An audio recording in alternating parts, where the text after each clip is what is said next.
So if you've been doing your capsule cars or your axial rotations, where we're actually working on just controlling just the rotation of the shoulder without the bicep or without the scap coming all the way up and shrugging, that's what we're really looking at doing, is controlling the motion from full external rotation all the way down to internal rotation.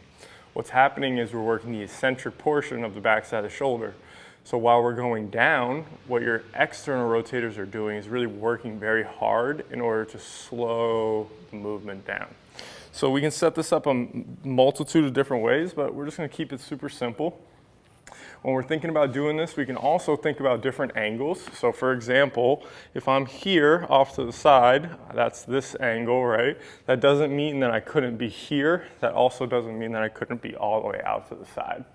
You can also do this without your knee. I'm trying to show you the most minimalist kind of thing possible, but if I was home and I had a kitchen table at a good height, that's what I would really be using, or even just stacking some yoga blocks on something that's not at the perfect height.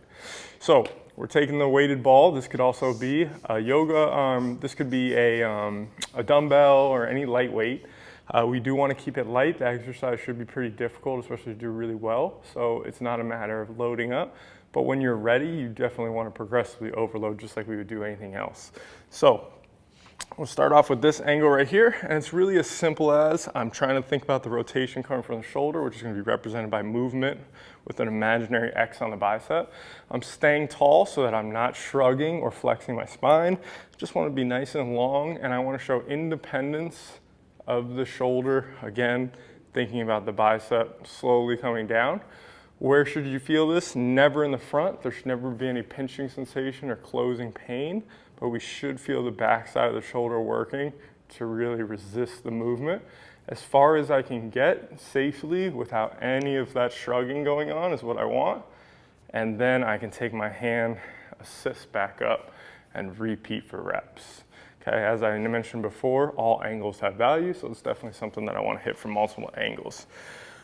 Now, say I was wanting to take it a little step further. As you guys probably know, I'm working with a lot of baseball athletes, a lot of throwing athletes, so we think about a lot about the elbow.